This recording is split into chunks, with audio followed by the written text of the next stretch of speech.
inmediatamente, ¿sí? De manera descontrolada, un acto cognitivo, un movimiento, unas emociones, todo necesita un fino control. Entonces vimos que el tálamo está filtrando lo que le llega del medio, ¿cierto? Al sistema nervioso, y no toda esa información sensorial llegará a las áreas corticales, ¿sí? Llega, digamos que de acuerdo a donde tenemos la atención, y vimos que el núcleo reticular es fundamental, el núcleo reticular del tálamo, para hacer ese filtro de acuerdo a donde tenemos la atención. Pero resulta que tenemos unos mayores controladores, que son los núcleos de la base.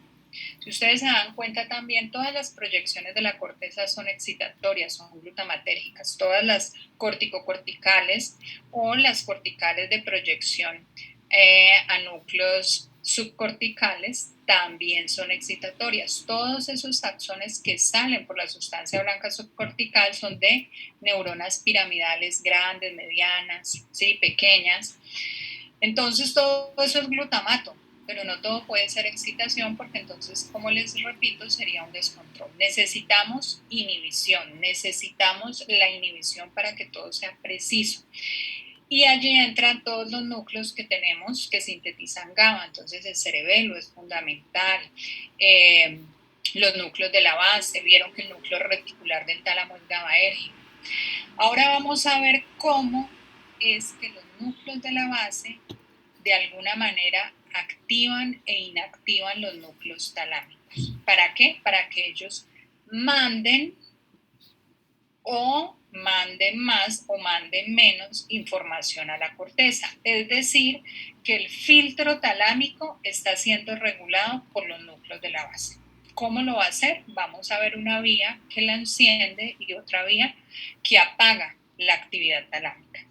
Y ese circuito del que les estoy hablando se llama córtico estriado tálamo cortical.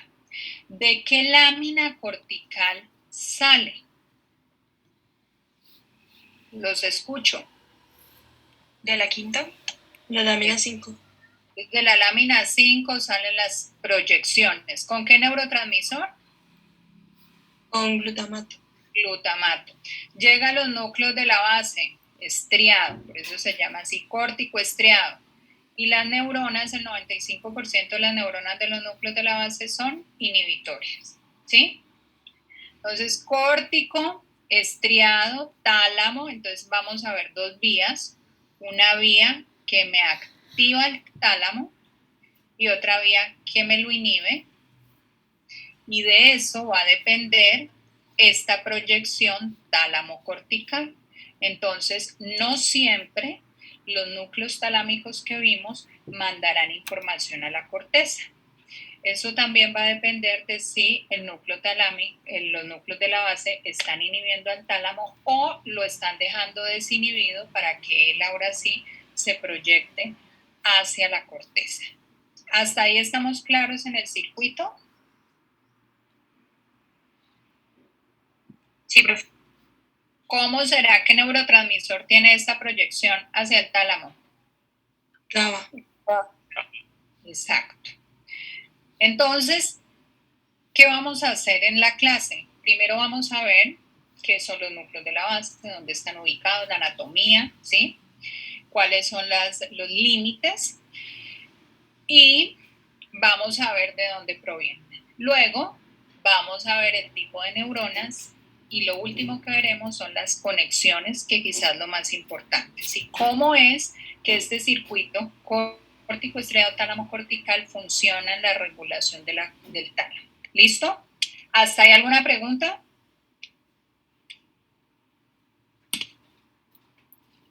Me va preguntando. O sea, si ustedes no entienden alguna parte, por favor, díganmelo, a ver si lo puedo facilitar un poquito más, porque pues esa es la idea, ¿no? Esa es mi función. Entonces, si de pronto ven que se enredaron en algún punto, me lo aclaran, ¿listo?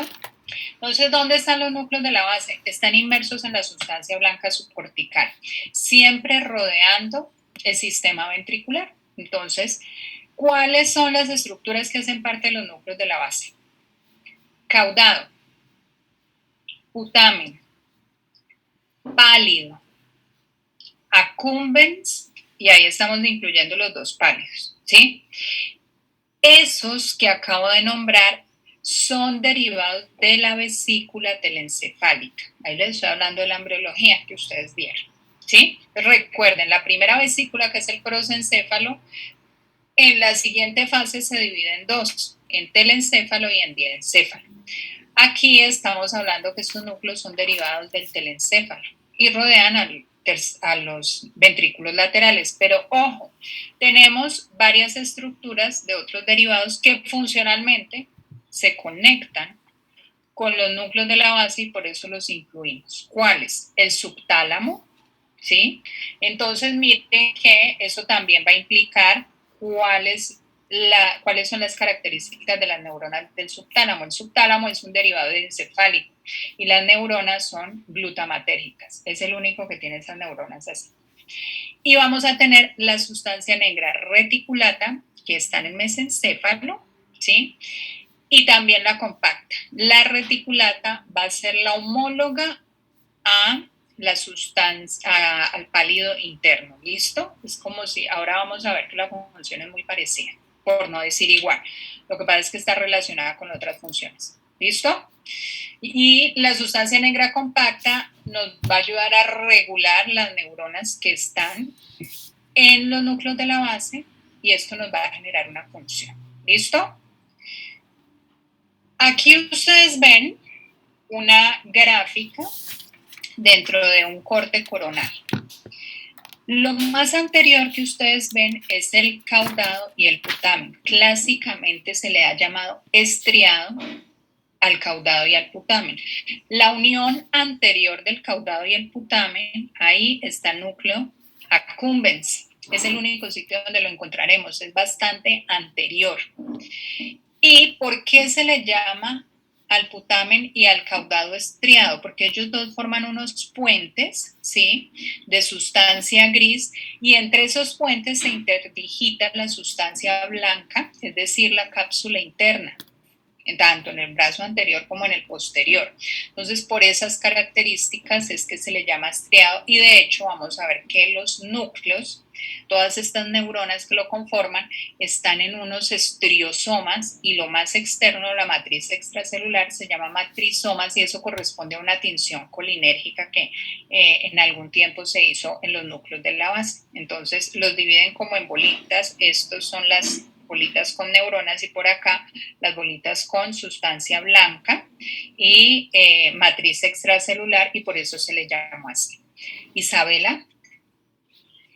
Profe, una pregunta, es que yo pues tenía entendido que el caudado y el putamen podría ser el neostriado y el accumbens el estriado ventral, ¿está bien? Ya vamos para allá, más o menos. Okay. Más o menos. Gisette. Profe, en lo que yo leí encontré que pues el globo pálido también hacía parte como de ese cuerpo estriado, entonces no sé si son... En la porción más ventral, ya vamos a ver. Ahorita que hablemos de los derivados y de la embriología vamos a ver eso, por qué se llaman paleo, por qué se llaman arqui, neo, estriado, ¿listo? Entonces, sí. Qué pena. Otra pregunta, ¿el claustro también hace parte de una regulación en parte somatosensorial? Bueno, si bien el claustro tiene información somatosensorial, funciona como si fuese también, entre comillas, una de las proyecciones, ¿sí?, hacia los núcleos de la base, pero no hace parte de los núcleos de la base. Ok. ¿Sí? Entonces ustedes ven que el caudal, bueno, en general los núcleos de la base están rodeando el sistema ventricular, y eso pues es obvio, ¿cierto? Si ustedes recuerdan la formación del sistema nervioso, pues está el tubo neural, y ese hueco es lo que será finalmente todo el sistema ventricular con sus flexuras. Lateralmente, entonces, las células de ese epitelio irán migrando, irán formando, en este caso, estructuras telencefálicas que corresponden a esos núcleos de la base. Por eso vemos que siempre los límites más mediales serán el sistema ventricular.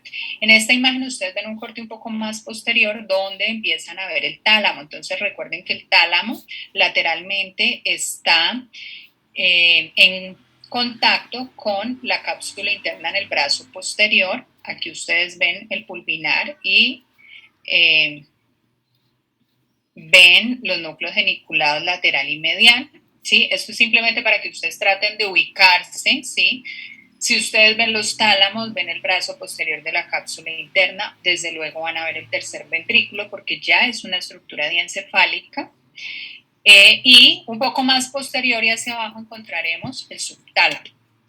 En esta imagen, entonces, ustedes pueden entender un poco cómo es esa relación con la cápsula interna. Ven la cabeza del caudado que está cortada para que aprecien las fibras de la cápsula interna. Entonces, ven la cabeza del caudado y esto que está acá es la comisura blanca anterior.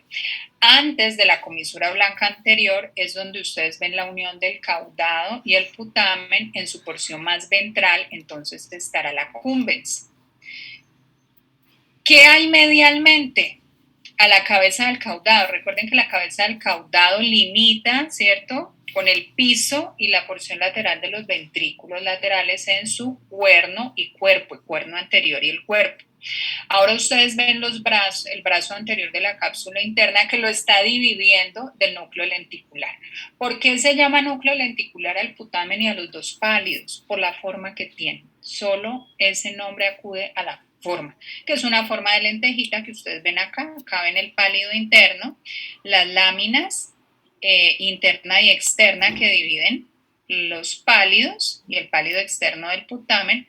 Y acá ven el putamen, esto que ven acá son los puentes de sustancia gris de el putamen con el caudado. Acá ven las fibras que lo van interdigitando y por eso pues el nombre que tiene. ¿Listo? Y ven que un poco más posterior ya nos encontramos el tálamo. Ustedes aquí ven la lámina medular interna, ¿sí? El núcleo dorsomediano, acá están todos los ventrales y acá está el anterior. Entonces, ustedes ahí ven ya el brazo posterior de la cápsula interna. Miren el cuerpo del caudado y la cola que, recuerden, se va hacia el temporal y se va a ubicar dorsal al cuerno temporal de los ventrículos laterales. Miren que todas estas fibras de la cápsula interna pues van a formar los pedúnculos cerebrales, que es lo que ustedes observan aquí. Ahora, si me voy a otras imágenes, veremos la relación. Espérenme, yo veo, acá la tenía. En esta primera imagen, ustedes ven el tálamo y debajo, en la porción más posterior, el subtálamo. También están viendo la sustancia negra compacta, ¿sí? Que es esta, y la reticulata, que son los que van a hacer una división, ¿cierto? Van a delimitar unas regiones en el mesencéfalo. Que acá ustedes lo ven, entonces miren la cercanía realmente que hay dentro de todas estas estructuras, lo cual explicará su conectividad. Me voy a ir un poco más atrás, ¿sí? Y en este corte, ¿qué tipo de corte es este? Transversal. Muy bien. Entonces aquí ustedes ven el brazo anterior, la rodilla y el brazo posterior de la cápsula interna. Ven la cabeza del caudado que está lateral a los ventrículos laterales en su cuerno frontal, ¿sí? Y en el cuerpo, y aquí ustedes ven el putamen, ¿sí? Y aquí ven los pálidos. Ahí no están tan claros, tal vez acá está mejor el pálido interno del externo. Y miren que el límite lateral de la cápsula interna en cualquiera de ambos brazos va a ser el núcleo lenticular, ¿sí? ¿Hasta ahí alguna pregunta? Entonces vamos siguiendo la ubicación. Aquí ustedes ven los ventrículos laterales en el cuerno anterior, el posterior, occipital y el temporal. Ahí ustedes ven cómo el caudado está paralelo a esos ventrículos, ¿sí? Miren los puentes, lo que va a formar el estriado, la unión del putamen con el caudado. Y aquí ustedes ven la cabeza, miren que la cola se mete hacia el temporal. Si bien remata o termina la cola ¿sí? En el complejo amigdalino no es una continuación y funcionalmente es completamente distinto. ¿Quedamos claros allí? Sí, profe. Muy bien. En la resonancia, entonces, ustedes ven claramente el caudado, ¿sí? Y aquí están viendo el putamen. Ven el brazo anterior, la rodilla, el brazo posterior de la cápsula interna, desde luego. También están viendo el tercer ventrículo y los tálamos acá lateralmente. ¿Listo?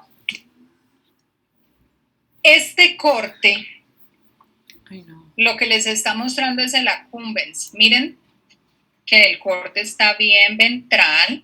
Y si ustedes observan la resonancia, entonces aquí esto, ¿qué será? Antes de que lo marque.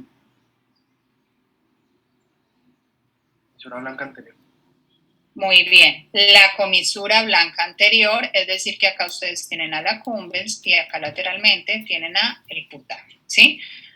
Aquí estaría la comisura blanca posterior. Recuerden que esos son los límites del tercer ventrículo, que no se les olvide, acá lateralmente pues tendrán a los tálamos. Este otro corte, ¿qué corte es? Jóvenes. Coronal. Muy bien, es un corte coronal. Miren que aquí este corte está sobre, bueno, limitando ahí con el complejo amigdalino. Miren aquí, ¿sí? Ven el complejo amigdalino en el temporal. Es completamente distinto a un corte más posterior donde se encuentra la formación hipocampal. Es muy distinto. ¿Listo? Para que no se vayan a confundir, que a veces veo que confunden complejo amigdalino con la formación hipocampal. Acá está la amígdala. Esto que les estoy marcando, ¿qué es? Chicos. Por acá. Comisura blanca anterior.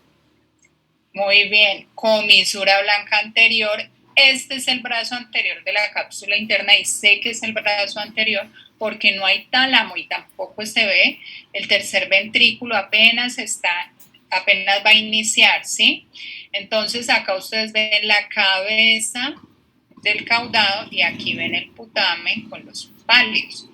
Debajo o ventral a la comisura blanca anterior encontramos los núcleos basales del telencéfalo. Basales, pues obvio ya saben por qué, porque está bien hacia el vientre, y ahí encontramos núcleos sobre todo colinérgicos, el núcleo septal medial, la banda diagonal de Broca, el núcleo basal de Meiner. Ellos son colinérgicos y la síntesis y proyecciones colinérgicas, sobre todo hacia el hipocampo, van a ser fundamentales para el aprendizaje. Entonces, recuerden la ubicación de esos núcleos porque funcionalmente luego los vamos a ver en memoria, entre otras cosas. ¿Listo? Y pues también van a dar esa acetilcolina como un neurotransmisor de activación hacia toda la corteza cerebral. Bueno, entonces, ¿de dónde? O sea, yo siempre les hablo de la evolución de las estructuras porque es importante que tengamos en cuenta que pues, no somos los únicos dotados de corteza cerebral y obviamente mucho menos de la regulación que tiene la corteza a través de otras estructuras. Giselle. Profe, los núcleos basales del telencéfalo están ubicados debajo de la comisura blanca posterior. ¿De la comisura blanca posterior? ¿Me estás preguntando o me estás afirmando? Le estoy preguntando. No, de la anterior. Acuérdate que la comisura blanca anterior la encontramos allá donde está la pineal y ahí vemos las avénulas lateralmente. ¿Listo? Listo, profe, gracias. Ok. Entonces, miren que los núcleos de la base los encontramos, ¿sí? Los ancestros más, digamos, que lejanos que tenemos son en general los vertebrados, ¿sí? Entonces, hay médula espinal, hay tallo cerebral, hay tálamo y desde luego también se ha postulado y hay remanentes de un estriado y un pálido, ¿sí? Entonces, ¿a qué le llamamos al estriado? Al putamen, al caudado y al accumbens. Pálido, entonces, al pálido interno y al externo. Digamos que ahora vamos a ver que el pálido es la vía de salida de esas proyecciones y las neuronas que lo constituyen tienen unas diferencias, ¿sí? Miren ustedes que básicamente todos los amniotes tienen ya súper hiper confirmado la presencia de estriado y de pálido, pero miren que en los anfibios, los peces, ¿sí? También tienen unos núcleos que van a regular la actividad talámica. Las aves tienen unos núcleos de la base bastante desarrollados, porque, y este es uno de los sustentos también para decir que la memoria procedimental está o recae sobre la actividad de los núcleos de la base. De hecho, hay muchos estudios en el aprendizaje del canto de las aves. Las aves para cada temporada de cría, de procreación, tienen un canto distinto y el aprendizaje de esto implica que tienen un neoestriado, ¿sí? Es decir, una parte un poco más evolucionada que se va a encargar de ese aprendizaje motor, porque de todas maneras este canto es un aprendizaje motor. En primates, y obviamente eso nos incluye el aprendizaje motor, la secuencia de movimientos que se aprenden como escribir, comer, amarrarse los zapatos, conducir una bicicleta, un automóvil, todas las secuencias de movimientos aprendidos que en algún momento dejan de ser tan conscientes, ¿sí? Incluso la masticación, ¿sí? Todas esas aprendizajes motores dependen de los núcleos de la base y en la medida en que los vamos digamos que se vuelven menos conscientes, las conexiones se vuelven un poco más laterales en el caudado y en el putamen, y lo más nuevo que vamos aprendiendo empiezan por circuitos más mediales, más cerca, por así decirlo, al sistema ventricular. Entonces miren que obviamente mamíferos ya vamos a tener un estriado un poco más desarrollado, y lo que me preguntaban ahora de neopalio, arquiestriado, es esto. Entonces miren ustedes cómo es, vamos a ir de anfibios a reptiles, a aves y a mamíferos, cómo son los núcleos de la base. Ustedes aquí ven que la porción más ventral y en general en el encéfalo, lo más ventral, si ustedes le ponen lógica a lo que han ido aprendiendo, lo más ventral es lo que digamos que está relacionado con funciones más de sobrevivencia, ¿sí? Las emociones, la detección del miedo a través de la amígdala, por ejemplo, las vías de supervivencia, la alimentación, la reproducción, todo esto recae sobre estructuras que están más hacia la base, ¿sí? Que son más orbitarias. Miren ustedes, el olfato es fundamental para la protección, ¿sí? Para que no nos intoxiquemos. En otras especies es fundamental para la reproducción. Bueno, desde luego en nosotros también, pero para la identidad en otros animales es fundamental. Todo eso ustedes lo ven que está más hacia la cara orbitaria. Entonces, el tracto olfatorio, la corteza entorrinal, y en general ustedes ven que la arquicorteza también es más ventral, la formación hipocampal, ¿sí? La corteza entorrinal, entre comillas, hacia el giro del cíngulo, la paleocorteza, todo es mucho más ventral, igual en los núcleos de la base.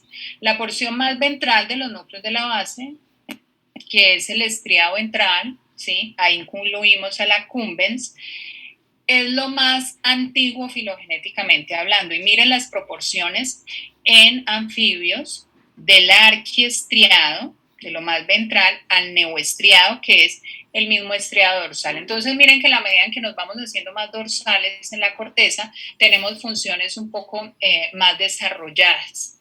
Y eso también implica la neocorteza.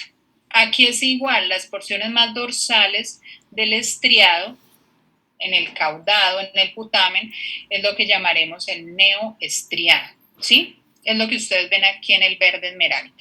Entonces, miren proporciones de neo y arquiestriado en anfibios, en reptiles, ¿sí? En aves. Miren que particularmente en las aves es mucha más la porción de neoestriado, y esto en concordancia con lo que les decía de del canto, ¿sí? Del aprendizaje de los cantos. Y ahora miren en mamíferos, esto es en ratas y ratones, pero miren que la proporción de neoestriado es mucho mayor. lo más dorsal. Y obviamente pues eso también aplica para nosotros, de manera que el accumbens está más relacionado con control de emociones, el paleoestrado, ¿sí? Y en la medida en que nos vamos haciendo más dorsales, estamos hablando del caudado, de información un poco más cognitiva, funciones ejecutivas. ¿Hasta ahí alguna pregunta? No, señora. Muy bien, entonces ahora miremos cómo es que se va desarrollando. Acá ustedes tienen el desarrollo embrionario de los núcleos de la base, tienen varios cortes coronales de varias semanas. Entonces la imagen A y la imagen B son de las 25 semanas. Ah, no, perdón, 25 milímetros es el embrión, ¿sí?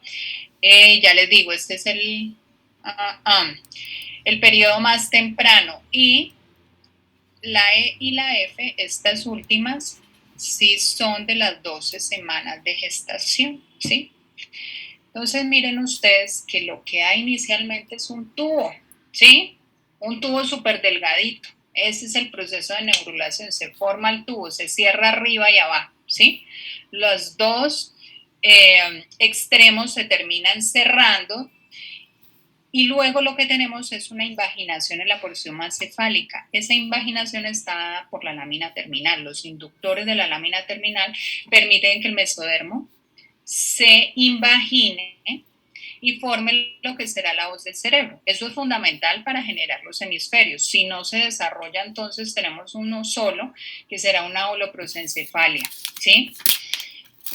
Una vez tenemos eso, pues ahí también la pía va a ir generando estos plexos coroideos que luego veremos. Y miren que ese epitelio que recubre la porción interna del tubo neural va a tener neuronas que empiezan a migran, ¿sí? Y van formando, por un lado, los núcleos de la base, por otro lado, la corteza, ¿sí? Entonces, las neuronas que hay aquí, los neuroblastos, se van diferenciando. Y aquí ustedes tienen las eminencias ganglionares, por eso se llama así, eminencia ganglionar medial y la lateral. Y aquí tenemos el nicho de neuronas GABAérgicas. Ese nicho de neuronas GABAérgicas formará los núcleos de la base, pero también va a dar origen a las neuronas que migran y hacen parte de la corteza cerebral, pero de las neuronas GABAérgicas.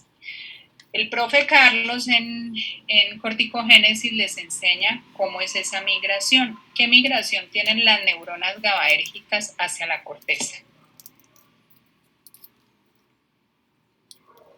¿Los escucho? Tangencial.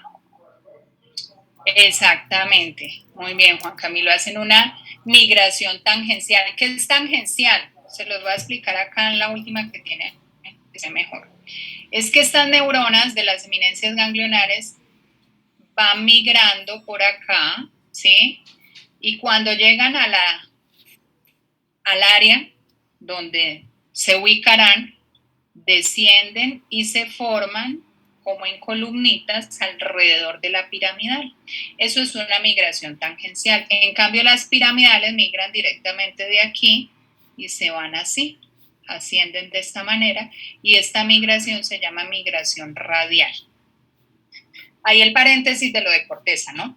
Pero volviendo a nuestro tema, estas neuronas GABAérgicas que formarán los núcleos de la base, pues se quedarán acá. Y miren que a la medida en que se va desarrollando la corteza cerebral, miren las últimas semanas, bueno, la semana 12 acá, en estas últimas dos imágenes, los axones de estas neuronas empiezan a formar la cápsula interna, la corona radiada, la cápsula interna, y van atravesando el caudado y el putamen, por eso se llamará estriado, que es lo que ustedes ven aquí. Miren que aquí ya tienen una mejor visualización del putamen, y acá más medial el caudal, ¿sí? Y aquí en la última imagen, en la F, ustedes tienen una corte un poco más anterior, y ven la comisura blanca anterior. Todos la ven, ¿cierto?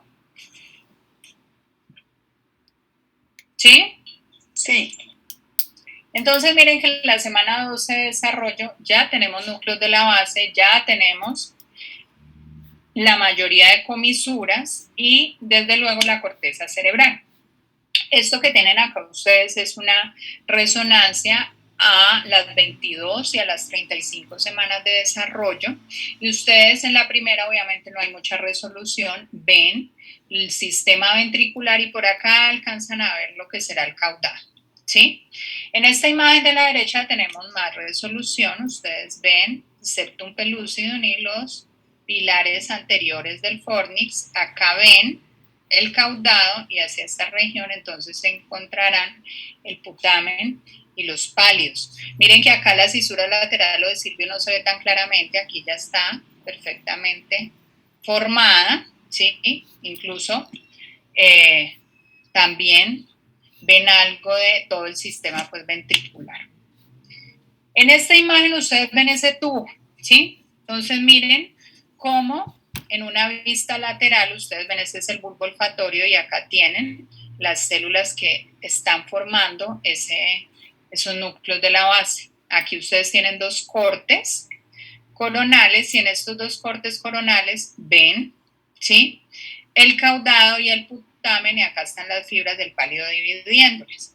Un poco más anterior, un poco más posterior, quiero decir, encontrarán el complejo amigdalino y por acá ustedes alcanzan a ver mejor los pálidos. En unas semanas posteriores de desarrollo, entonces ustedes ya ven las flexuras, ¿sí? Que también generarán esas flexuras en el sistema ventricular. Aquí ustedes ven el complejo amigdalino y ven cómo el caudado ya está dando toda la vuelta hacia el temporal, que es lo que ustedes ven aquí. ¿Hasta ahí? ¿Preguntas?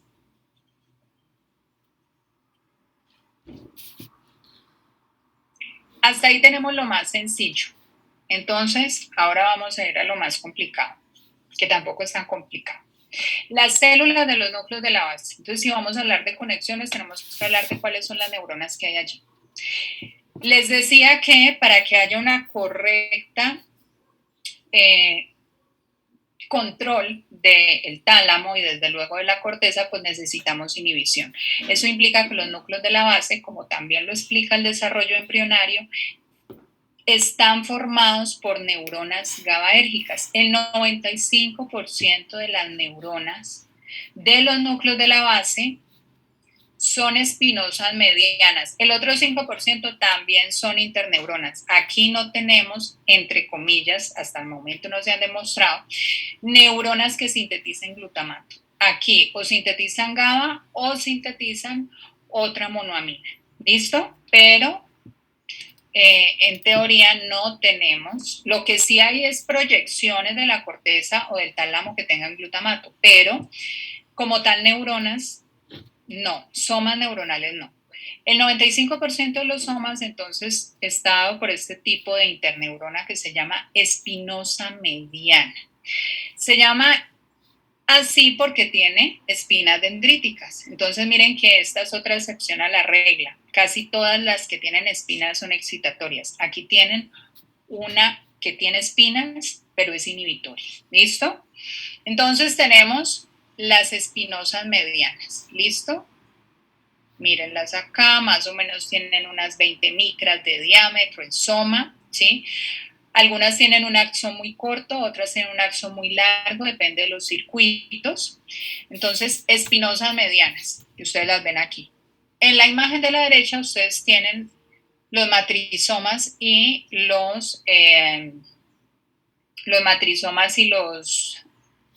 ya se me olvidó el otro término que les dije. ¿Qué término fue el que les usé ahora? Estriosoma. Estriosomas, eso. Eso se da por una tinción con acetilcolina, ¿sí? Y permite ver, si nosotros hiciéramos un corte y una tinción de los núcleos de la base, lo ven como esto, ¿sí? Punticos con los estriosomas, es decir, donde están todas las neuronas, ¿sí? Los grupos de neuronas, y los matrizomas es lo más claro. Bueno, entonces también tenemos neuronas colinérgicas acá, entonces tenemos neuronas colinérgicas como estas, ¿sí? que también tienen espinas. Tenemos neuronas que sintetizan parvalbúmina. Recuerden que hablábamos bueno, ustedes todavía no lo han visto, pero en el laboratorio vimos neuronas parvalbúmina positivas, es decir, que sintetizan GABA. Recuerden que estas son neuronas con un poder inhibitorio grande, ¿sí? Porque hacen la sinapsis muy cerca al soma, ¿sí? Y miraremos que también tiene un disparo, una frecuencia de disparo muy, muy alta, ¿sí? En esta imagen, entonces, vemos cómo son esos disparos y los tipos de células. Miren, la que hay arriba en rojo, ¿sí? Es la espinosa mediana. 95% de las células es así. Aquí ustedes tienen la fotito de más o menos cómo es, ¿sí? Con inmunohistoquímica. Aquí tenemos una célula que es parvalbúmina positiva, o sea, el 5% restante también son, la gran mayoría, GABAérgicas, excepto las colinérgicas. Entonces, miren, esta parvalbúmina positiva se llama fast spiking, es decir, que tiene un disparo de altísima frecuencia, como ustedes ven aquí, ¿sí? Y es parvalbúmina positiva. Aquí tenemos una no espinosa. Esas no espinosas, ¿sí? Son interneuronas, también sintetizan GABA y hay de varios tipos. Y por último tenemos las colinérgicas que sintetizan acetilcolina. En la tabla ustedes ven por cada uno de los núcleos el tipo de neuronas que tiene. Entonces miren, el estriado incluye caudado, putamen y accumbens, tiene espinosas medianas, tiene neuronas colinérgicas, tiene otras interneuronas que sintetizan GABA y como cotransmisores pueden sintetizar óxido nítrico o somatostatina, ¿sí? Y tenemos otras que sintetizan, que también sintetizan GABA y son parvalbúmina positivas, que son estas, fast spike. Tenemos interneuronas. Bueno, acá seguimos con las de... Todas estas son GABAérgicas, esta es calretinina también. Los pálidos, miren que el pálido externo y el interno tienen neuronas de proyección, también son GABAérgicas, ¿sí? Y por acá hay unas colinérgicas. La sustancia negra reticulata en el mesencéfalo, neuronas de proyección también GABAérgicas, o sea, cuando decimos proyección es porque la axón es larga. Acá no les marqué el subtálamo porque el subtálamo, la neurona de proyección que tiene es glutamatérgica, ¿sí? Y la sustancia negra compacta que la incluimos, las neuronas de proyección son dopaminérgicas, es decir, que sintetizan dopamina. Resumen de la tabla. Estriado, neuronas GABAérgicas, 95% espinosas medianas, ¿sí? Que incluye de proyección. Pálido interno y pálido externo. Estas son no espinosas, pero tienen axón largo y son GABAérgicas, o sea que también son núcleos GABAérgicos. Sustancia negra reticulata de proyección GABAérgica.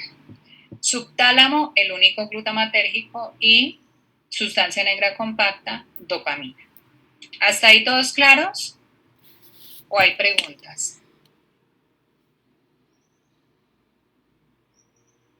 Claro, profe. Listo. Entonces, ahora sí, lo complicado. Vamos a hablar del circuito. Entonces, vamos por el circuito córtico estriado, tálamo cortical. No se les olvide. ¿Esto qué les muestra? Las espinosas medianas en el caudado o en el putamen, ¿sí? ¿A dónde se proyectan? Miren este axón que se proyecta al pálido interno. Miren este axón que también se puede proyectar a la sustancia negra reticulata.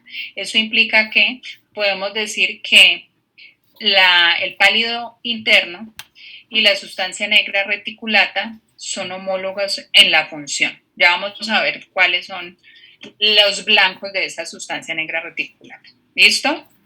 Miren el putamen que se proyecta al pálido interno o también se proyecta al pálido externo, ¿sí? Hay dos vías, ¿listo? Entonces hay una vía que me frena la actividad talámica y hay una vía que me promueve la actividad talámica. Miren ustedes al lado derecho, ¿Qué hay? Una neurona piramidal que está en la corteza. ¿En qué lámina de la corteza dijimos? 5. En la 5. ¿Ese axón qué neurotransmisor tiene? Glutamato. Glutamato. Y esta que de acá es una espinosa mediana. Esta espinosa mediana está siendo excitada, entre comillas, por este glutamato, por este potencial de acción que llegó. ¿A dónde se proyecta ella? Ya les dije que al pálido interno o al pálido externo. Las neuronas de los pálidos, ¿qué neurotransmisor tienen? GABA. GABA. ¿Qué pasa si yo llevo un potencial de acción GABAérgico? O sea, si libero GABA a esta neurona GABAérgica. No lo excita. La inhibo. Exacto. Lo que hago es hacerle más negativo su potencial de membrana, ¿cierto? Sí. Porque en teoría le estoy metiendo cloro y eso es a través de receptores GABA tipo A. ¿Listo? Entonces la vuelvo más negativo, no genera un potencial de acción. Y como este pálido interno se proyecta al tálamo, ¿qué pasará con el núcleo talámico donde llega esa acción? Queda activado. Queda activado, queda libre para que le mande proyecciones a la corteza. Y ahí ya explicamos una vía, ¿sí? Profe, no entendí lo de que queda activado. Ya les voy a decir por qué queda activado. ¿Listo? O sea, él queda libre de mandarle sus proyecciones a la corteza. ¿Listo? A cualquiera de los núcleos. Ya vamos a ver eso con más precisión. Juan Camilo. Es que tengo una pregunta un poquito compleja porque hay algo que me llama mucho la atención y es, por ejemplo, uno de los blancos de la estimulación cerebral profunda es el pálido externo. En lo que hemos hablado, digamos que las funciones son muy parecidas a la sustancia reticulada, que pues, tiene una acción inhibitoria en el tálamo. La cuestión es como, pues, hablando específicamente del Parkinson, en donde pues, se utiliza este blanco como objeto de tratamiento. O sea, entendería que como que si lo que hacemos es prácticamente quemar ese núcleo, pero entonces quedaría como una sobreactivación, ¿no? No, es que la verdad, pues no es que he estudiado de eso ni nada de esto, pero... allá, espérate y verá que acá todavía vamos en los 5, ya le vamos a poner las arandelitas. Entonces miren ustedes que la espinosa mediana que hay acá tiene estas neuronitas por acá, que son circuitos locales, que están dentro, ¿cierto? Estos circuitos locales son de todas esas interneuronas que vimos, adicionales a la espinosa mediana, o sea, esta fase spiking, esta no espinosa, esta colinérgica, todas estas regulan la espinosa mediana, es decir, que le regulan el potencial de membrana para permitir o limitar su despolarización. Y por otro lado tenemos la dopamina que está llegando de la sustancia negra compacta. Todo eso regula a la espinosa mediana, o sea que eso no es tan sencillo como de que disparo o no disparo. Hay muchos bemoles que van a definir si ella va a terminar generando o no un potencial de acción. Entonces ahora vamos a ver las vías.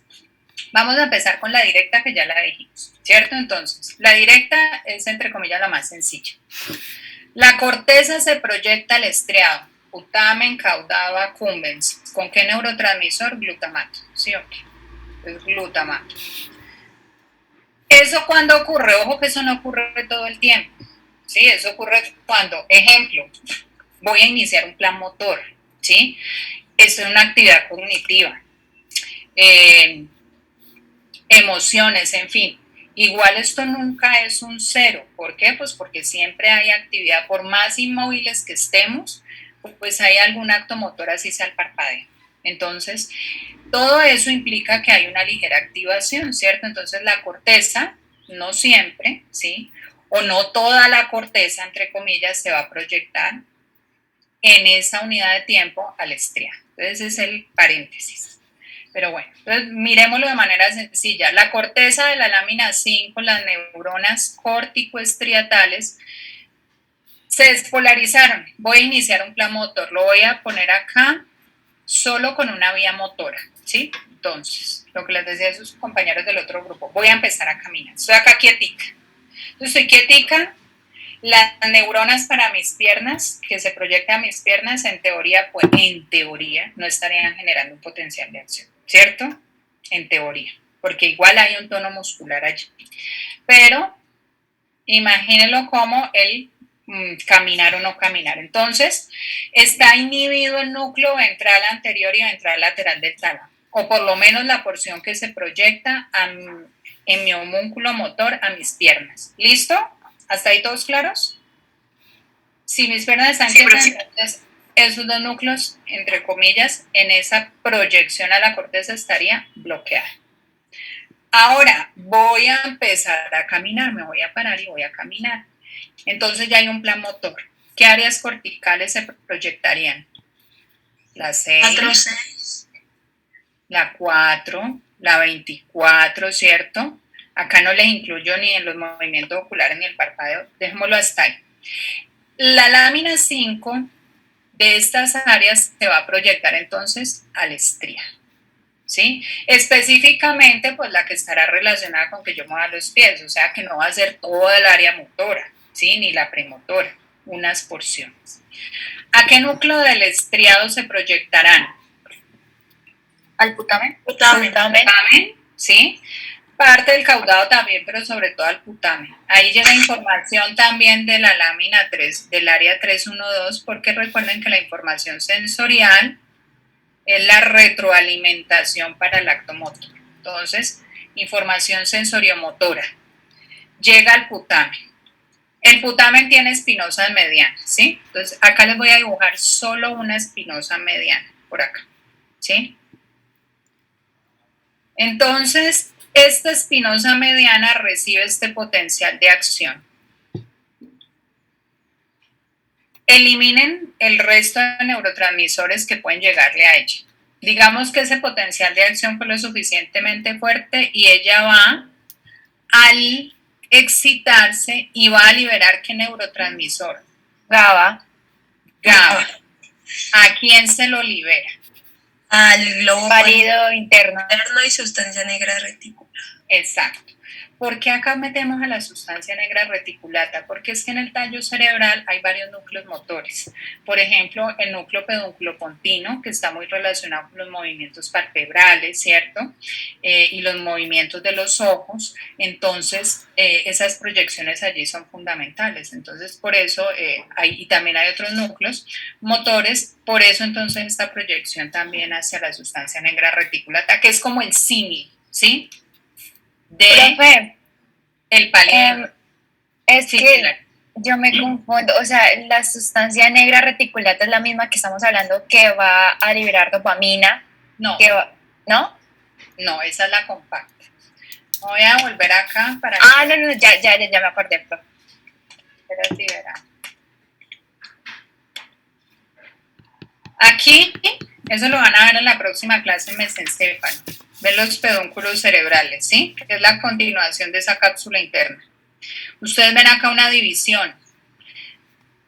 Y aquí está el acueducto de Silvio y los colículos. Esos son los colículos superiores. Entonces hay 3 regiones que ustedes verán en el tallo. Esta y esta.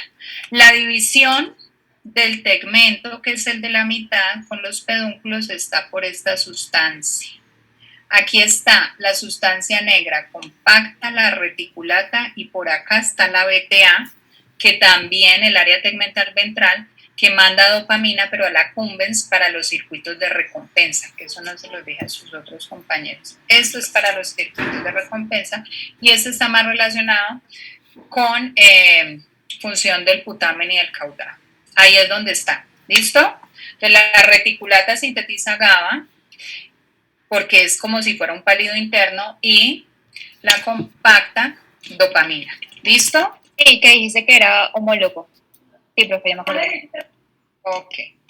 Bueno, entonces, ¿qué pasa si estos núcleos que son GABAérgicos reciben GABA? Se inhibe. Son inhibidos. Son inhibidos, por lo tanto, ¿hay potencial de acción acá? No. No. El tálamo No. queda libre. Queda libre. O sea que el tálamo queda libre. Y si estamos hablando del acto motor, entonces significa que en este caso el núcleo, porque esto no es para todo el tálamo, el núcleo ventral anterior y ventral lateral del tálamo mandarán sus proyecciones otra vez al área 6, 4 y 24. Ojo, que esto no va a ser todo el núcleo, una partecita del núcleo que es la que mandará sus proyecciones para las piernas. ¿Listo? ¿Me puedes explicar esa última parte? Voy a encontrar un poquito. Ya. Si esta proyección del pálido al tálamo no está activa, es decir, no se libera GABA a esos dos núcleos del tálamo, implica que ellos están libres de mandar sus proyecciones tálamo-corticales, otra vez al área 4, 6, 24, ¿sí? Y de esa manera la piramidal que está en la lámina 5 se va a proyectar a la médula espinal para que yo empiece a caminar. ¿Sí? O sea que a través de la vía directa yo activo el plan motor. Y eso mismo ocurre con cualquier otra área cortical. Entonces, si es actividad cognitiva, la corteza dorsolateral y sobre todo la prefrontal se proyectarán en este caso al caudado, el caudado al pálido interno de la sustancia negra reticulata, y estos, como no se excitan, entonces dejarán de inhibir al núcleo dorsomediano del tálamo. Y entonces el núcleo dorsomediano mandará sus proyecciones a la corteza prefrontal y facilitará la actividad cognitiva. Y si lo hablamos en las emociones también, el área septal, el giro del cíngulo, la corteza entorrinal se proyectarán a la accumbens, ¿sí? El accumbens se va a proyectar al pálido interno, el pálido interno terminará siendo inhibido, por lo tanto no bloqueará ni el dorsomediano ni el núcleo anterior del tálamo y esa información emocional pasará más fácilmente a la corteza orbitofrontal y la del cíngulo también. ¿Vieron las tres vías ahí? Emocional, cognitiva, sensoriomotora. Sí, profe. Ok. Entonces, seguro que entendí, la funcional y cognitiva se hace por el caudado, la sensorial se hace por el, más o menos, por el putamen, por el sensoriomotora. La sensoriomotora y la emocional por la accumbens, ¿cierto? Exacto, y todas salen por el pálido. Entonces ahí les expliqué la vía directa. Digamos que esas son funciones hacia grandes rasgos, porque los núcleos de la base no solo regulan la respuesta motora, es todo, ¿sí? Están regulando la actividad talámica en todos sus núcleos, para que ellos se proyecten o no a la corteza cerebral. Entonces es la ayuda que tiene el tálamo para filtrar. Entonces, hasta ahí todos entendemos la vía directa.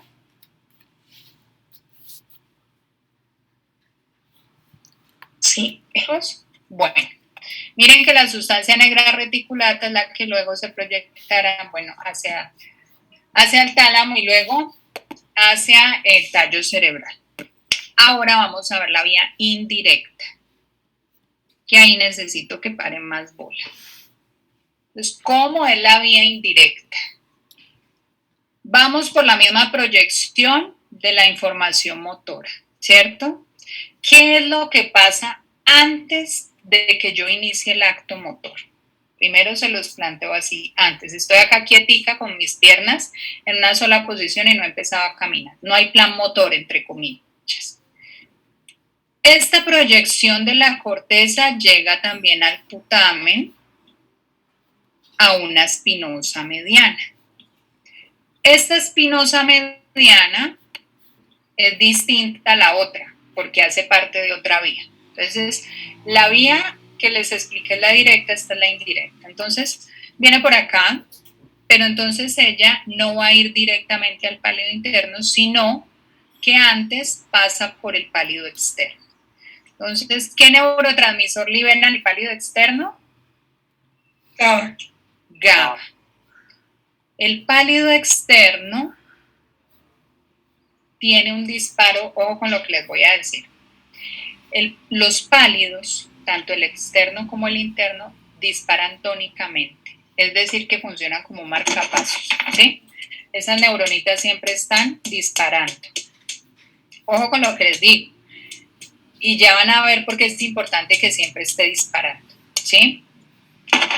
Entonces, este pálido recibe información GABAérgica y él, digamos que de manera tónica, siempre le está disparando GABA al subtálamo, ¿sí? ¿Hasta ahí vamos bien? ¿Qué pasa si yo le mando GABA a un núcleo que es excitatorio? Lo inhibo. Lo inhibo. Este núcleo también recibe información de la corteza con glutamato. O sea que ese núcleo, si recibe glutamato de la corteza, él también se excita. Si esta neurona excitatoria genera un potencial de acción y ella le manda glutamato al pálido interno, ¿sí? Esta neurona del pálido interno, que es GABAérgica, ¿qué puede hacer? Se excita. Se excita, ¿y a dónde manda? Para mandar más GABA al tálamo. Al tálamo, en este caso a los dos núcleos motores. Entonces, por acá, yo lo que puedo hacer, si esto está por acá, yo lo que puedo hacer es inhibir el tálamo. Entonces, ahora me devuelvo en la vía, ¿sí? ¿Qué pasa si yo le mando GABA a la neurona del pálido externo que en teoría me debe estar inhibiendo al subtálamo? Lo deja de inhibir. Entonces el pálido externo deja de inhibir al subtálamo, ¿cierto? Sí, señor. ¿Qué pasa si yo dejo de inhibir al subtálamo? El Para subtálamo excitar. A botar excita glutamato. el pálido interno y el pálido interno, Da ¿qué GABA. hace el núcleo talámico? Lo inhibe con GABA. Lo inhibe, exactamente. Y entonces si yo inhibo, de esta manera estoy haciendo que él filtre más la información y le llegue menos a la corteza, al área 6, 4, 24. ¿Entendimos la vía indirecta? Profe, yo tengo una pregunta. Sí, Natalia. Pues según lo que yo vi era que se usaba la vía indirecta en el motor para, por ejemplo, bloquear los antagonistas y que se pueda hacer el movimiento, ¿cierto? Porque si no, se anularía el movimiento. Entonces, ¿Cómo? Otra vez, Natalia. o sea, que por la vía indirecta se activaban los músculos necesarios para el movimiento, ¿cierto? Y que la indirecta se encargaba de tener desactivados los antagonistas, porque si se activan ambos, habría pues no se haría el movimiento. Exacto. Entonces, lo que yo no entendí fue cuál es el equivalente de antagonista, por ejemplo, en lo cognitivo y en lo emocional. O sea, ahí que se inhibiría, exactamente. Ya. Entonces, esto que les acabo de explicar, se los expliqué entre comillas cuando inicio un acto motor y cuando estoy quietica, pero ojo, en condiciones normales, la vía directa y la vía indirecta siempre están trabajando, con una diferencia. Espérenme, me voy acá. Que la vía indirecta siempre predomina. Entonces, el inicio de un plan motor es, entre comillas, lo mínimo, ¿sí?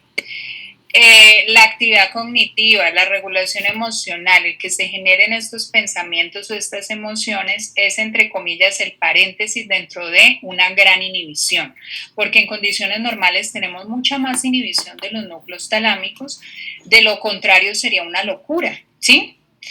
Por eso lo que decía su compañera es absolutamente cierto. Así estemos ejecutando un plan motor, la vía indirecta está actuando.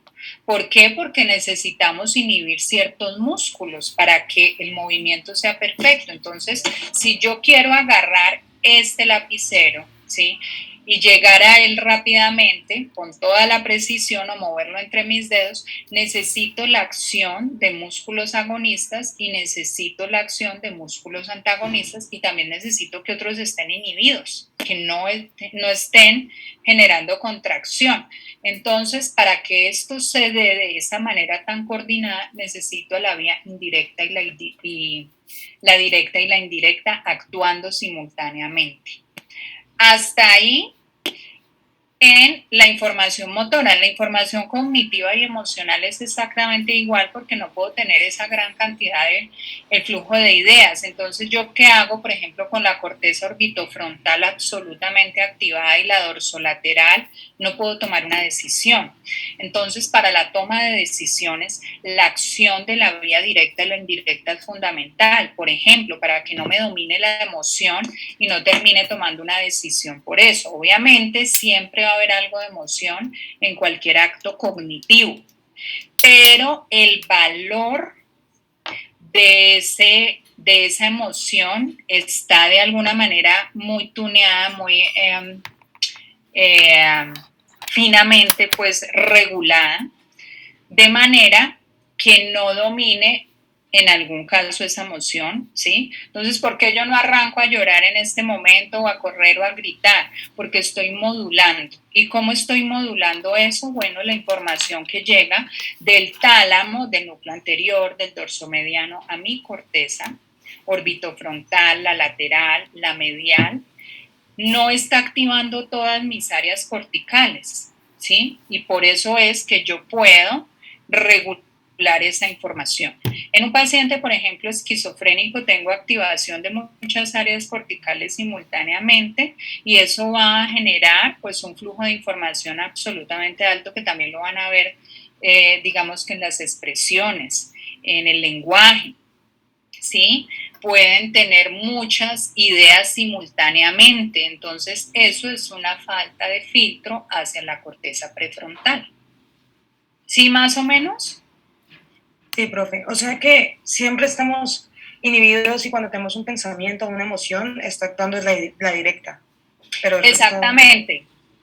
Casi siempre tenemos mucha inhibición, pero entre comillas decir que cuando aparece una idea siempre estamos pensando en algo, ¿sí?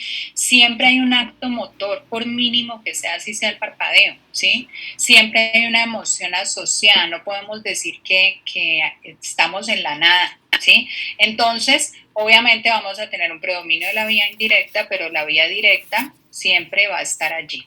María de la... Gracias, María. María del Mar, es que no puedo cambiar el nombre. Me confundí en una parte. La vía indirecta sería de la corteza al putamen, al globo pálido externo, al subtálamo o también de la corteza directamente al subtálamo.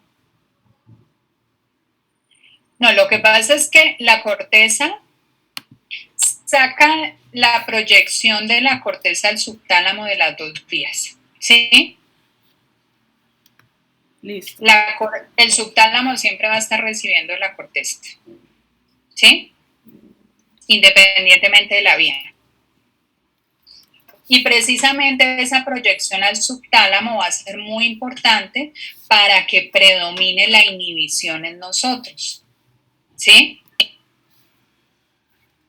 Ahora, listo. Cuando metemos la vía indirecta, entonces, ¿qué es lo que pasa? Que por aquí, mira que en condiciones normales, entre comillas, yo tengo mucha actividad del subtálamo sobre el núcleo, tengo mucha actividad de la corteza al subtálamo y del subtálamo al pálido, y de esa manera es que se están inhibiendo los núcleos talámicos y está aumentando el filtro del tálamo a la corteza. Pero también tónicamente tengo a el pálido externo haciendo cierta inhibición. ¿Por qué? Pues porque tampoco todo puede ser inhibición. Tiene que darse un momento en que se libere esa actividad. Entonces, ¿qué es lo que me está diciendo aquí la vía indirecta? Que yo estoy inhibiendo en ese momento, ¿sí?, el pálido externo a través de esta vía cortical para que el subtálamo quede libre completamente y pueda generar mayor inhibición aún sobre el núcleo talámico. ¿Sí? Sí, señora, gracias. Hilary. Profe, tú ya nos explicaste sobre lo que era tónico, pero lo fásico, ¿qué es? Ya, una actividad básica es, por ejemplo, cuando yo voy a hacer el acto motor, entonces voy a hacer el acto motor y en ese momento las neuronas hacen, un grupo de neuronas, en este caso la de la corteza al estriado, manda una excitación, un potencial de acción, ¿cierto?, al estriado. Entonces, cuando la actividad es fásica es porque está recibiendo de alguna otra potencial de acción de otro lado, entonces en ese momento hace el disparo y ya. Pero ese disparo depende de que alguien le genere una sinapsis, por así decirlo. Okay. En cambio, las tónicas funcionan como un marcapaso. ¿Sí? Ok, entonces las fásicas solamente se activan, o sea, solamente con un externo. Ok. Uh-huh. Bueno, ahí vamos claros en vía directa e indirecta. Es una pregunta. Sí. El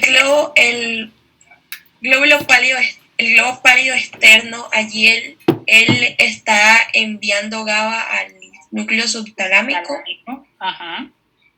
Pero él no fue inhibido acá anteriormente con GABA también. O sea, ojo, en condiciones normales, entre comillas, lo que está haciendo el pálido externo es tónicamente, porque tiene un disparo tónico, ir inhibiendo al subtálamo, que también está recibiendo la corteza. Entonces, pasa o no pasa información al pálido interno y así se filtra al tálamo. Pero si viene una proyección de la corteza, ¿sí?, si esta proyección viene de la corteza a una espinosa mediana y esta espinosa mediana le dispara al globo pálido, el globo pálido queda bloqueado y ya no va a inhibir al subtálamo. ¿Sí? Ah, listo. Valentina. Hola, profe. Profe, al igual que, o sea, el putamen tiene una organización somatotópica, digamos, así como el tálamo, como que tiene la parte motora para cara, y, o sea, Ajá. y eso, pues, cómo está ubicado en el putamen, eso. Y lo otro es, digamos, el pulvinar, o sea, ese núcleo que es tan asociativo, ¿quién lo regula en la vía directa e indirecta, pues, del circuito? Sobre todo el caudado. El caudado, sobre todo, es el que hace regulación, ¿sí? De toda esa información asociativa, el caudado, que también está relacionado con información motora, y obviamente, como estamos hablando del lenguaje, eso es un poco más relacionado con lo cognitivo. Claro, el caudado, el accumbens, el putamen tienen una organización muy fina. Entonces, está muy relacionado, por ejemplo, el caudado en su cabeza recibe más información de la corteza. Espérate, me voy para acá. Ahí se ve un poco mejor. Entonces, mira, corteza, ¿hacia qué núcleos va del estriado? La orbitofrontal, ¿sí? O sea, área 11, 12, 47, 13, ¿sí? 14. Estas se proyectan más hacia la accumbens, que tiene una relación más con las emociones, igual que el giro del símbolo, ¿sí? La corteza prefrontal dorsomediana, ¿sí? Entonces hace más proyecciones hacia el caudado, ¿sí? Y acá, ¿qué núcleos? Entonces, el núcleo dorsomediano del tálamo, por ejemplo, está relacionado en este sobre todo el núcleo anterior del tálamo. La corteza del cíngulo, perdón. La corteza del cíngulo hace más proyecciones hacia el caudado. La corteza sensoriomotora, área 312, área 57, área 4, ¿sí? La 6, la 8, todas esas más hacia el putamen. ¿Y a qué núcleo en este caso se estarían proyectando del tálamo? Ventral posteromedial, ventral posterolateral, también al anterior, al ventral anterior y al ventral lateral, o sea, los motores y los sensoriales primarios.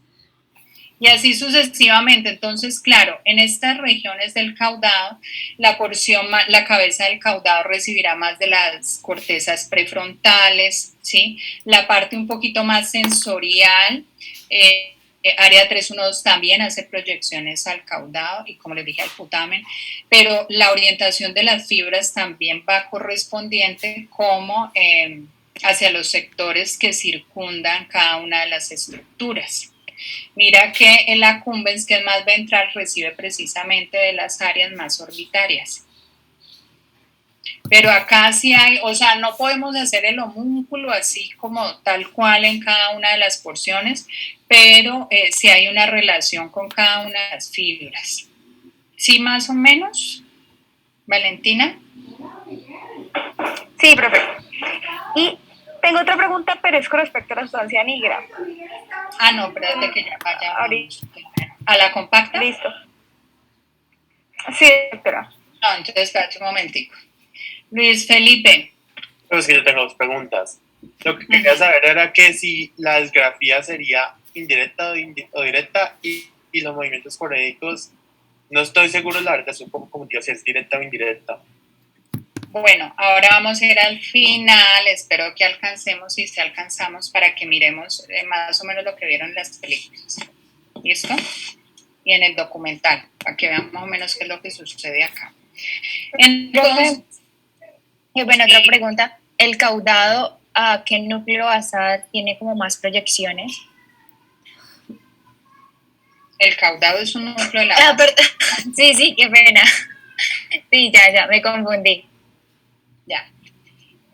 Bueno, entonces miren ustedes aquí, entre comillas, varios circuitos. Un circuito motor, un circuito ejecutivo, funciones mentales superiores, y un circuito límbico, más emocional. Entonces, miren, corteza motora y también sensorial. ¿A dónde se proyecta el putamen?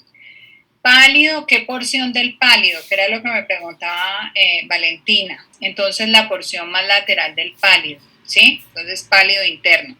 ¿Qué núcleo del tálamo? El ventral anterior y el ventral lateral, ¿sí? Ejecutivo. Ahora, funciones mentales superiores. Corteza prefrontal dorsolateral sobre todo, ¿sí? ¿A dónde se proyecta? El caudado, pero la porción más dorsal, que es la más nueva, entre comillas, del caudado, ¿sí? ¿Qué porción del pálido interno? Todo esto es, entre comillas, vía directa, ¿no? Pero obviamente aplica para la vía indirecta igualito. Entonces, globo pálido, la porción más medial. ¿A qué núcleo del tálamo? Entonces, al núcleo dorsomediano y también al núcleo anterior del tálamo. La límbica. Entonces, miren que acá el loop límbico es corteza anterior del cíngulo, área septal, todo esto. A la porción más ventral del estriado, es decir, accumbens, al pálido, pero a la porción más ventral del pálido, al pálido interno. ¿Y a qué núcleo? Dorsomediano, también al anterior. ¿Listo?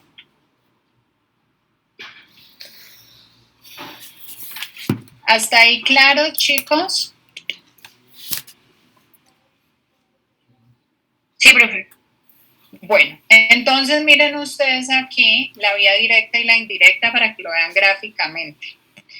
La corteza se proyecta a los núcleos de la base. Ahora acá tenemos las dos vías, la directa y la indirecta. Vámonos primero por la directa, en rojo. Del putamen, entre comillas, puede ser caudado o accumbens al pálido interno. ¿Listo? Entonces, ¿esto que genera? Una inhibición, por eso está esta rayita. Eso implica que el pálido interno no va a inhibir al tálamo y el tálamo queda liberado y por eso esta vía tálamo cortical, ¿sí? Quedaría libre. ¿Listo? Vía indirecta en azul. Profe, qué pena. En la directa también va del putamen a la sustancia negra reticulata, ¿cierto? Sí, claro. Sí. Ah, ok. Listo. Acá, mírala acá. Putamen a la sustancia negra. ¿Listo? Listo, profe. Ars reticulata, y esta luego lo que hará también por este lado es que no generará la inhibición en el tálamo, ¿sí? Esto sobre todo es para núcleos relacionados con el direccionamiento de la mirada. ¿Listo? Ahora, vámonos por acá. Vía indirecta. Del putamen al pálido externo. Se inhibe el pálido externo, por lo tanto, él ya deja de inhibir al subtálamo. El subtálamo excita a la sustancia negra reticulata por acá o al pálido interno por acá, y eso va a implicar que ahora sí el pálido interno bloquea el núcleo talámico, o por acá la sustancia negra reticulata bloquea el núcleo talámico. ¿Claros hasta ahí? Sí, profe. Profe, la corteza, bueno, en este ejemplo que usted nos está dando, es frecuentemente que mande señales al putamen, o es porque es motor. El plan motor, sí. Entonces mi pregunta... Ojo, las proyecciones siempre están, estas conexiones están cuando nacemos. Una cosa es eso y otra es que se genere el potencial de acción, ¿sí? Entonces, si yo voy a iniciar el acto motor, pues entonces se generará el potencial de acción hacia el putamen, o estoy pensando, entonces generaré potenciales de acciones hacia el caudado, o emociones, estoy generando potenciales de acciones hacia el accumbens. Pero tengan en cuenta que no es que voy a pensar y pum, generé la proyección. Siempre está ocurriendo porque siempre estamos pensando, siempre estamos moviéndonos. Así estemos inmóviles, hay algunos actos motores, ¿sí? Claro, pero, para que... Sí, señora. No, tranquila, siga.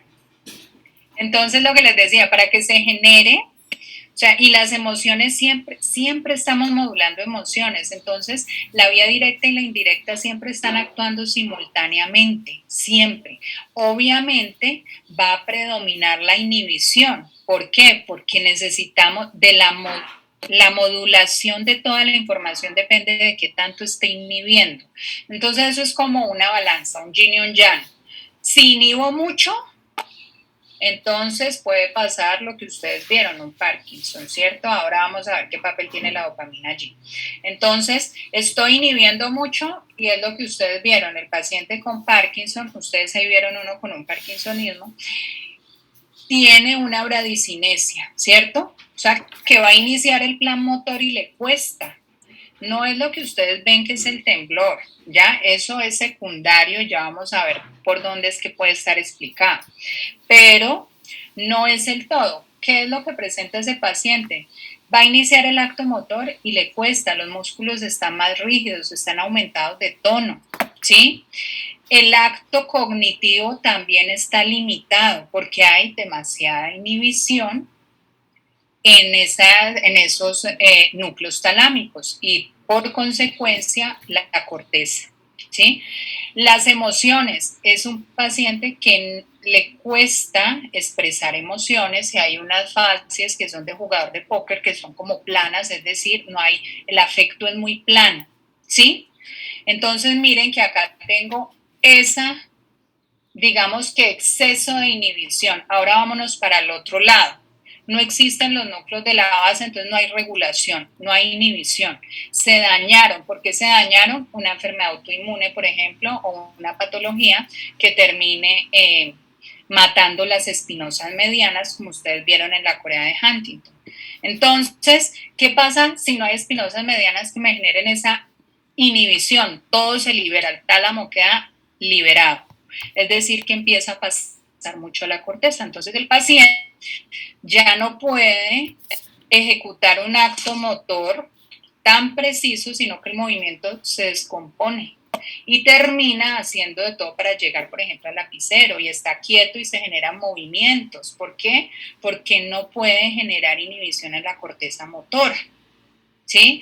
Igual con la actividad cognitiva, termina modulando tampoco la actividad cognitiva, las emociones. Entonces un paciente lábil emocionalmente que llora fácil, que puede tener conductas agresivas fácilmente, o es un paciente que puede alucinar fácilmente, ¿sí? Con tanta información, porque no hay un filtro talámico adecuado. Entonces ven qué es lo que pasa cuando estas dos vías no terminan haciendo esto. Si me voy para un lado o si me voy hacia el otro extremo, miren lo que puede pasar. Isabela. Profe, es que acerca de la enfermedad que estás hablando, que ese era el documental, ¿no? Pues ahí decía como que también eran muy propensos a suicidarse. ¿Eso por qué se da, profe? Pues imagínate tanta información. Tanta O información. sea, como que no es procesada. Claro, pueden alucinar muy fácilmente, mira que no hay control emocional, ¿sí? Son muchas ideas simultáneamente, hay un flujo altísimo de ideas, entonces sí, se da esa tendencia hacia el suicidio. Vale, profe, gracias. Hilary. Profe, mi última pregunta era de que si la corteza excitaba al caudado, seguía la misma ruta, ejemplo, en una ruta directa, la misma ruta del putamen, que va... ¿Sí? O sea, acá les puse el ejemplo del putamen para un acto motor, pero hagan lo mismo con, o sea, la vía directa y la indirecta no solo la tienen en el acto motor, está en el acto cognitivo, en el emocional, para todas las informaciones y para todos los núcleos del tálamo hay una vía que inhibe y otra que facilita. ¿Listo? Vale, muchas gracias, profe. Bueno, ¿Isabela dejó la mano arriba o hay algo adicional?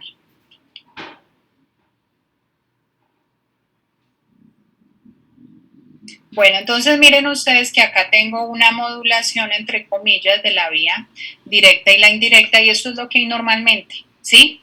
Un predominio de la vía indirecta sobre la directa, ¿sí? Normalmente tenemos mayor supresión del acto motor, cognitivo, emocional, ¿sí? Y lo poco que tenemos entonces resulta de la facilitación de permitir que esos núcleos talámicos manden más información hacia la corteza. Entonces ahora sí vamos a hablar de la dopamina. Pero tengo una pregunta. Juan, ¿ahí te respondí la pregunta o no? ¿Ya entendiste mejor el circuito? ¿Presta el residente de neurocirugía? Sí, por acá ando. Pues, profe, la verdad es que me toca meterle más a eso porque es bien complejo. Pues más o menos, la pregunta, ¿cuál núcleo es el que? Porque hay varios blancos, ¿no? ¿Cuál es el blanco? Depende de la patología, porque ahorita, de hecho, Valentina me hizo caer en cuenta que dije una pendejada grandota. Es el interno. Sí. Pues, no, exacto. No es solo eso, sino que pues hay ciertos procedimientos, pues, o sea, el DBS es estimulación y lo que le pregunté era una palidotomía. Exacto. O sea, entonces, una cosa es generar estimulación, ¿sí? Y el DBS lo hacen sobre todo, bueno, también lo hacen creo que lo hace también en sustancia negra reticulata, no recuerdo muy bien. Creo que ustedes hacen una revisión de esas de DBS. No, pues lo pueden poner también en el núcleo pontocerebeloso, pero no en la reticulata. En el núcleo pedunculopontino. Esa cosa es. Subtalámico, globo pálido interno, pues para Parkinson. Pero sí, toca hacer una revisión porque la verdad estaba como medio perdido. Claro, una cosa es la ablación y la otra es la estimulación. Por ejemplo, si tú pones un estimulador en el pálido, si pones un estimulador en el pálido interno, entonces, ¿qué te generaría eso? Inhibición. Entonces, inhibición de los núcleos. Entonces, acá se prefiere hacer ablación. ¿sí? Por ejemplo. En el núcleo, pero eso también depende de cuáles son los síntomas que predominen en el paciente, porque cuando, por ejemplo, para el núcleo pedúnculo continuo, tiene indicaciones, ¿sí? Porque eso sobre todo está relacionado con la mirada, ¿no? Y el parpadeo y todo esto, más que otros síntomas. Ahora, ¿por qué el temblor del paciente? Eso no está muy bien explicado porque le decía ahora a los chicos que el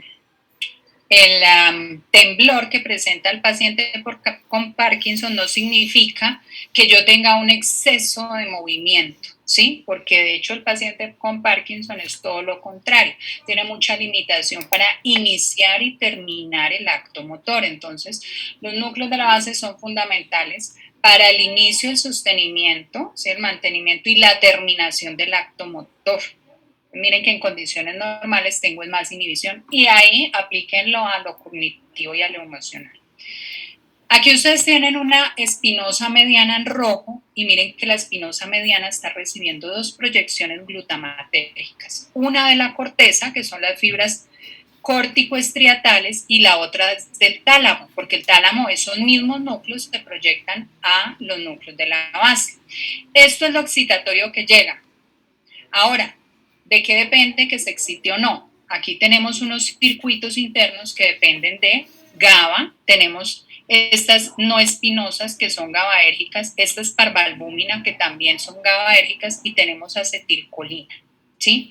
Entonces, esos neurotransmisores también ayudan para definir si esa neurona va a generar o no va a generar un potencial de acción. Y lo que ustedes tienen aquí al lado son esas proyecciones de la corteza que no solo son para la espinosa mediana. La corteza se proyecta en los núcleos de la base liberando glutamato, también a las GABAérgicas y a las colinérgicas para que ellas puedan regular la espinosa mediana.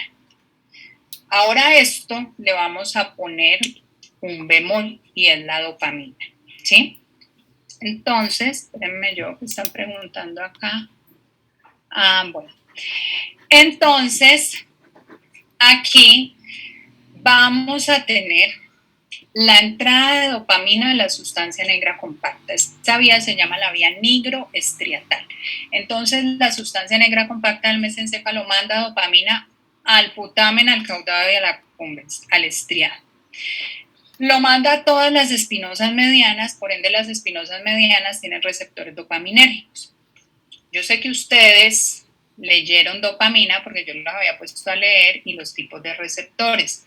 ¿Qué tipo de receptores tiene la dopamina? De uno y de dos. De 1, de 2. ¿Cuántos receptores son? Porque son dos familias, de 1 y de 2. ¿Cuántos receptores son? 5. 5. Exacto. En la familia de 1, ¿cuáles hay? De 1 y de 5. Muy bien. Entonces, familia de 1, receptor de 1 y de 5. ¿Y familia de 2? De 3 y de 4. Y falta de 2. Familia De 3, de 4. de 2, de 3 y de 4. Exacto. ¿Por qué lo dividimos en dos familias? ¿Alguien sabe? Porque unos son inhibitorios y los otros excitatorios. Muy bien, Hilary. Entonces, miren ustedes acá. ¿Quién me habló? ¿Fue Hilary? No, Giselle. No, Giselle. Bueno, entonces, ¿por qué se diferencian? Resulta que los receptores para dopamina son metabotróficos. Ellos no abren canales iónicos como lo hemos visto en los ionotróficos. Los metabotróficos actúan a través de proteína G, es decir, unas vías de señalización intracelular. ¿Cuál es la diferencia? Pues en general ellos activan la adenilato ciclasa. Y acuérdense que ciclar el AMP cíclico es fundamental para activar vías de fosforilación para promover la transcripción del ADN, por ejemplo, o también sirve para abrir canales de calcio y promover un potencial de acción a través del retículo endoplásmico rugoso dentro de muchas actividades, ¿sí? Entonces los D1 son promotores de. Los D2, los de la familia D2, lo que hacen sobre todo es inhibir. ¿Qué pasa en una vía motora? Entonces, vamos a hacerlo con la motora y luego deducimos las otras. Tenemos neuronas donde predominan los receptores de 1 y tenemos neuronas donde predominan los receptores de 2. Entonces, espérenme, yo me voy acá. Ustedes aquí ven unas vías de señalización. Aquí tiene un receptor de 1 y acá ven las proteínas G. Entonces, receptores de 1 tienen una proteína G estimulatoria. Receptores del tipo de 2 tienen una proteína G que es inhibitoria, o sea que esa inhibe la adenilato ciclasa, por lo tanto, casi que estoy inhibiendo la función de esa neurona, entre comillas.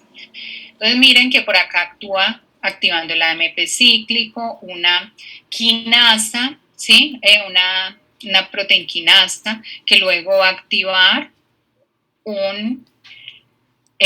una proteína, ¿cierto?, que me va a promover la transcripción del ADN, entre otras cosas, ¿sí? Por acá tengo también la activación de los IP3, de los receptores de inositol trifosfato que liberarán el calcio. Entonces, eso es un ejemplo de una estimulación. Los receptores de la vía D1, ¿cierto?, los tengo más en las neuronas relacionadas con la vía directa, de manera tal que se promueve la vía directa, ¿sí? Entonces se va a generar un movimiento, libero dopamina, entre comillas, ese pulso de dopamina ya activa la vía directa y promueve toda la vía a través de receptores de 1. ¿Qué pasa con las neuronas que que tienen el receptor de 2? Están más relacionadas con la vía indirecta, o sea que entre comillas promueven la inhibición, ¿sí? Entonces, ojo ahí, que esto es un poquito enredadito con los receptores. Si simultáneamente yo activo receptores de 1 y de 2, ¿sí?, y bloqueo la vía indirecta, porque el receptor de 2 me ayuda a bloquear la vía indirecta, lo que estoy haciendo es ayudar a promover el movimiento, ¿sí? Pero en ese instante que se genera el plan motor, de resto no. ¿Quedamos claros? Profe, no, yo no entendí el último. O sea, del resto, ¿cómo están entonces? O sea, tengo vía directa y vía indirecta y ambas son sensibles a recibir dopamina, ¿sí? Porque tienen receptores de dopamina de 1 y de 2. ¿Hasta ahí estamos claros? Sí, profe. Sí. Profe, pero no va a estar regulada. Claro que sí va a estar regulada. Entonces, claro, en el momento en que se genera el plan motor, pero es que estamos hablando que eso es para sitios específicos, ¿sí? Entonces, lo que yo hago es liberar esa dopamina en estas neuronas, ¿sí? Y estas neuronas, si por un lado activo la vía directa y por el otro lado la inhibo, ambas me van a ayudar a que en ese instante se genere el plan motor. Pero recuerden que en condiciones normales la vía indirecta es la que está predominando, ¿sí? Ahora, esa es la función de la dopamina. ¿Qué pasa si yo quito la dopamina? Como ocurre en el Parkinson. Las neuronas dopaminérgicas van muriendo y cuando ya hay una gran cantidad de dopamina insuficiente, ya más del 80% las neuronas mueren, aparecen más los síntomas. ¿Qué pasará? Se deja No hay control. No hay control motor, o sea, hay exceso de movimiento. Se deja de promover. No, se deja de promover el movimiento porque queda predominando la vía inhibitoria. Porque entonces, no hay como no hay un D2 que promueva, que se inhiba y que quede pues el D1 activando a la otra vía. Exactamente.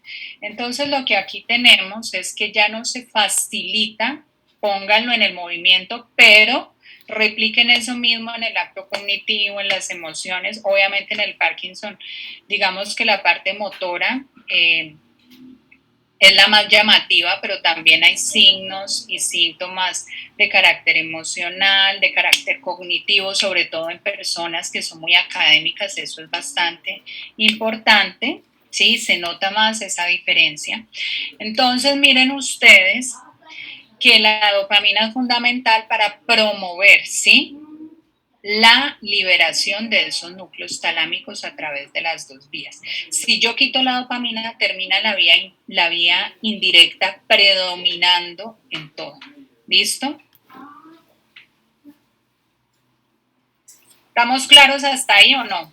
No, profe, yo no entendí lo de que se quita la dopamina. ¿Cuándo se quita la dopamina?